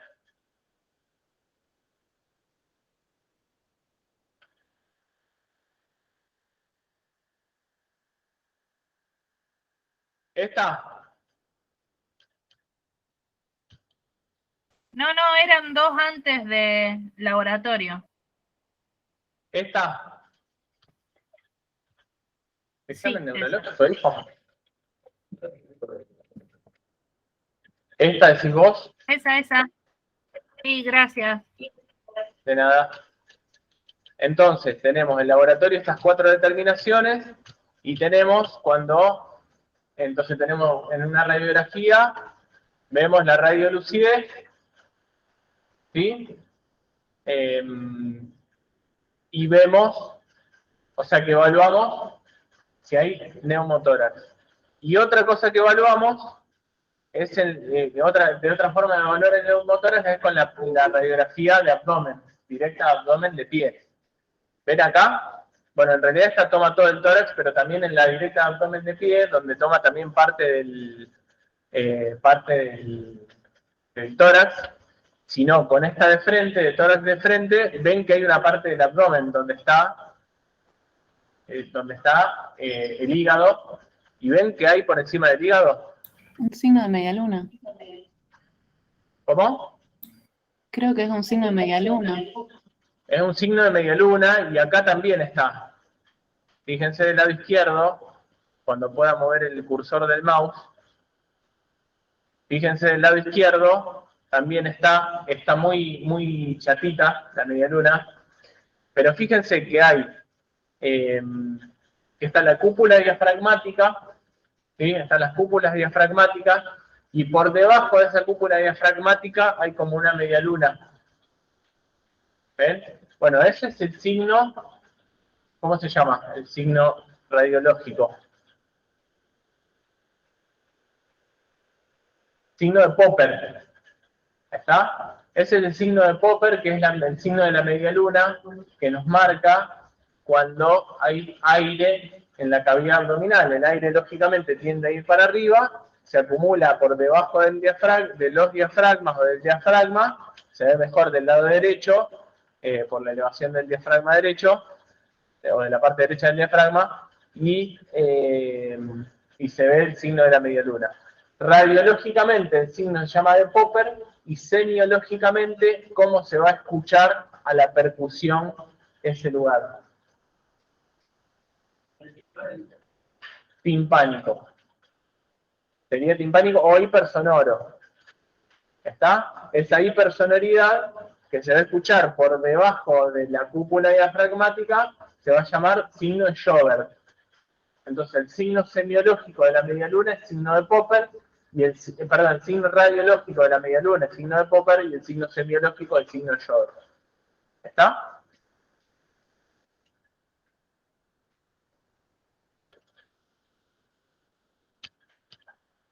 Bueno, hasta acá. No sé si alguien quiere preguntar algo más, no llegamos a ver todo lo otro, se nos hizo toda la clase de politrauma. Sí. Una lesión en el vaso. Una lesión en el vaso lo que va a producir va a ser principalmente por traumatismos abdominales, y una lesión en el vaso puede producir una ruptura del vaso, puede ser una ruptura en el momento o puede ser una ruptura en dos tiempos, donde se rompe primero una cápsula y después se termina de romper el resto del vaso. ¿Sí? Por lo tanto, una ruptura de vaso puede ser que en el momento descompense al paciente. Cuando hay una ruptura esplénica, el paciente lo que tiene, la característica que tiene es que se descompensa muy rápido. Se descompensa casi en el momento. Por lo tanto, va a generar una hemorragia, un hemoperitoneo masivo. Va a generar una hemorragia interna, una hemorragia masiva en el momento de la ruptura. Por lo tanto, no hay mucho margen para hacer tantos estudios, ¿sí? La mejor forma sería una tomografía. El problema es ese, que a veces cuando se rompe el vaso, hay un hemoperitoneo y todo ese líquido va a estar libre en el peritoneo, por lo tanto eso se puede detectar con una ecografía. Con la ecografía donde vos ya detectás el líquido libre en la cavidad abdominal. ¿Me explico? Ahora, ese líquido libre puede ser la sangre del vaso, digamos, o puede ser un poco de líquido libre que no sabes de dónde viene. No es que podés ver todo el vaso, toda la anatomía del vaso. La mejor forma de ver bien la estructura del vaso es una tomografía. Pero eso, a lo mejor lo que tenés más a mano, lo que más rápidamente podés hacer es una ecografía. Por lo tanto, con una ecografía por lo menos podés ver que no esté haciendo un sangrado activo en ese momento.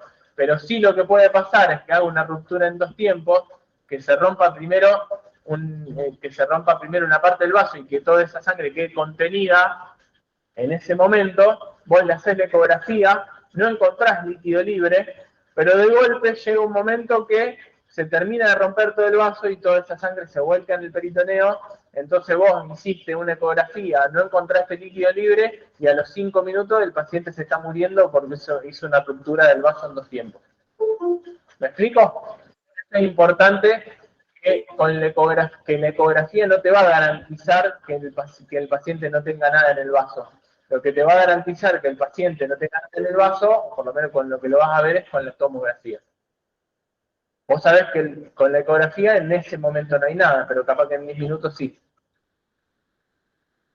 ¿Está? Y una lesión en vaso en general es por un trauma abdominal, y si tiene un trauma abdominal grave o un trauma abdominal tan importante como para romper el vaso, seguramente tenga algún estigma cutáneo o algún daño o algún hematoma o alguna lesión superficial. ¿Sí? Más o menos para orientar. Profe, tengo una duda. Dale. A respecto de los pares craneales, Sí. ¿qué es lo importante que tenemos que saber para la UP? ¿Tenemos que saber muy detallado? ¿Qué sería lo más importante? Y los pares craneales son los pares craneales, digamos. Son, por lo menos en semiología, lo más importante de los pares craneales son las maniobras. Bueno, primero, ¿cuáles son los pares craneales? ¿Cuántos son? ¿Para qué evaluás un par craneal? Por ejemplo, tenés el primer par, el olfatorio. Bueno, ¿qué evalúa el par o el primer par, el olfatorio? ¿Cómo lo evalúas? ¿Cómo haces las maniobras? ¿Qué haces? Es lo normal, digamos, es injuria. Todavía no estamos en defensa, todavía no tenemos que hablar de patologías que alteren los pares craneales, pero sí tenemos que saber qué son los pares craneales, cuántos son, cuál es cada par craneal, y describir para qué evalúo cada par craneal. Porque si yo te digo, bueno, tengo una patología o vengo con una hipoacusia, y yo te digo, bueno, ¿qué par craneal evaluás? ¿Y para qué? ¿Y cómo haces? ¿Cuál es la maniobra? ¿Me explico? Sí, O lo profe. mismo, tengo no sé, tengo un estrabismo. Bueno, ¿qué par craneal le evalúo? O tengo, no sé, tengo una anisocoria. ¿Qué es una anisocoria? ¿Qué es isocoria o anisocoria? Anisocoria son las pupilas de distinto tamaño. Isocoria son las pupilas las dos pupilas del mismo tamaño. Bueno, ¿y con qué par craneal evalúo una anisocoria o una isocoria? ¿O con qué par craneal evalúo las pupilas? ¿Cuál? Tercer par. ¿Cuál es el tercer par? Ocular. Motor ocular común. Motor ocular común. ¿Y qué evalúas con el tercer par? La parte extrínseca, o sea, los movimientos extrínsecos del ojo, parte intrínseca, ¿qué evalúas? La dilatación de la pupila y la contracción de qué? De la pupila. ¿Y con qué lo haces? ¿Con qué maniobras? ¿Con qué reflejos? Fotomotor, el reflejo fotomotor. ¿Qué evalúas con el reflejo fotomotor?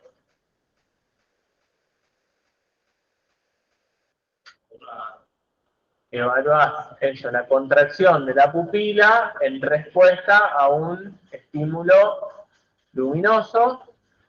Evalúas si hay contracción o no de esa pupila y después evalúas el reflejo consensual, que evalúas la contracción de la pupila contralateral a la afectada por el estímulo lumínico. Entonces eso es saber cuáles son los pares craneales, qué es lo que nos indican esos pares craneales y cómo hacemos las maniobras para evaluar esos pares craneales. Siempre hablando de lo normal. ¿Está? Del otro lado, ¿está ok? Sí, profe, perfecto. Bueno, nada, mucha suerte y cualquier duda me dicen, ¿eh?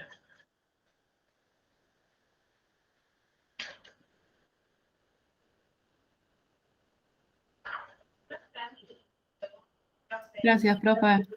De nada, Profe. Muchas gracias, profe. Gracias, profe. de nada. Nos vemos, gente. Sí. Gracias. Chau. Chau, chau. Chao, gracias. Ya.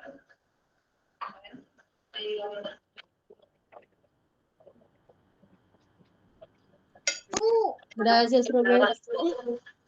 Ahí está prendido el micrófono y prendido todo. ¿Qué saben si tiene otra clase acá con esto? ¿Sí?